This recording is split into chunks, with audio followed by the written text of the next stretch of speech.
Good morning.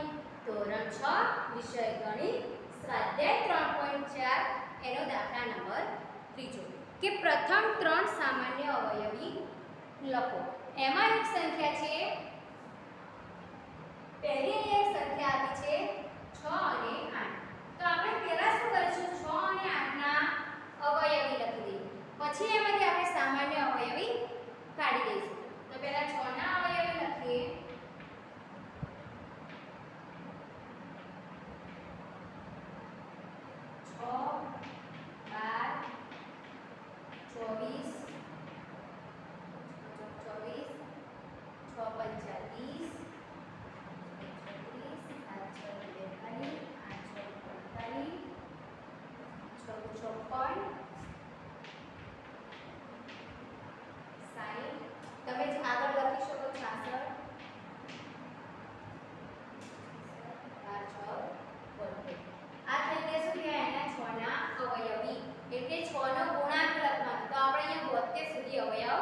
લખ્યા. હવે એવી જ રીતે આપણે 8 ના અવયવી લખીએ.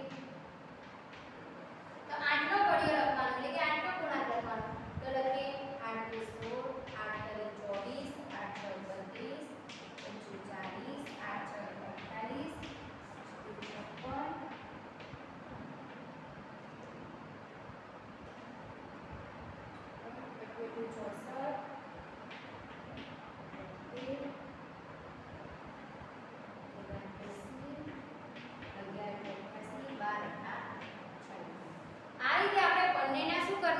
અવયવી લખી દીધા.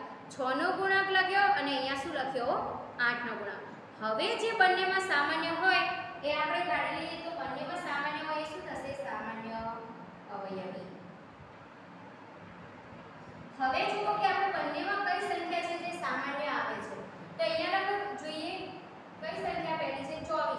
તો અહીંયા જો 24 છે, તો અહીંયા પણ 24 છે. તો આપણો સામાન્ય અવયવી કયો થશે, 24. એવી જ રીતે હવે આગળ જોઈએ, 30 છે નથી, તો શું છે, ડાયરેક્ટ 48. તો બંનેમાં 48 છે, તો બીજો સામાન્ય અવયવી આવશે 48. તો અહીંયા લખાશે. હવે ત્રીજો સામાન્ય અવયવી આવશે 54 છે નથી, 60, 66 નથી, પરંતુ 72 છે. તો અહીંયા પણ 72. તો એ બંને જગ્યાએ શું છે, 72. તો બીજો સામાન્ય અવયવી આવશે. આમ 6 અને 8 એના સામાન્ય અવયવી શું આવશે, 24, 48 અને 72. આ હતો દાખલો સ્વાધ્યાય 3.4 એનો દાખલા નંબર 3.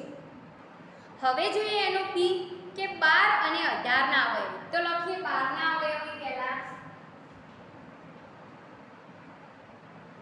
કે 12 ના અવયવી શું થશે. તો 12 ના ઘડિયો લખી દેવાનો, 12 નો ગુણાંક 12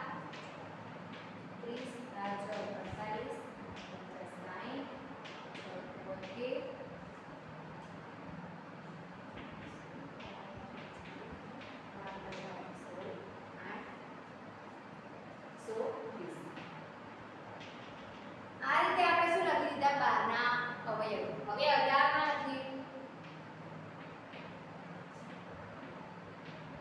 તો 18 નો શું કરીશું, આપણે અહીંયા ઘડિયો લખીશું.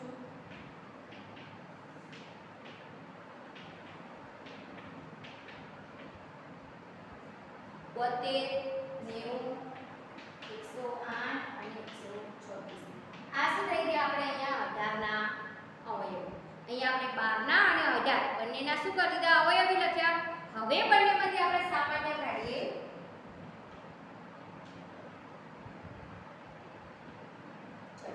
બંનેમાં જે સામાન્ય છે એ કાઢીએ. તો સૌથી પહેલા 36. તો અહીંયા 36 છે, તો અહીંયા પણ 36 છે. તો એક અવયવી આવશે એનો 36. બીજો જુઓ 48 ને 60 છે નથી, 72 છે. તો કે હા, અહીંયા 72 છે અને અહીંયા પણ 72 છે. તો બીજો સામાન્ય અવયવ આવશે 72. હવે ત્રીજો અવયવી જો 84 અને 96 નથી, પરંતુ 108 છે. તો અહીંયા પણ 108 છે. તેનો ત્રીજો સામાન્ય અવયવી શું આવશે, 100.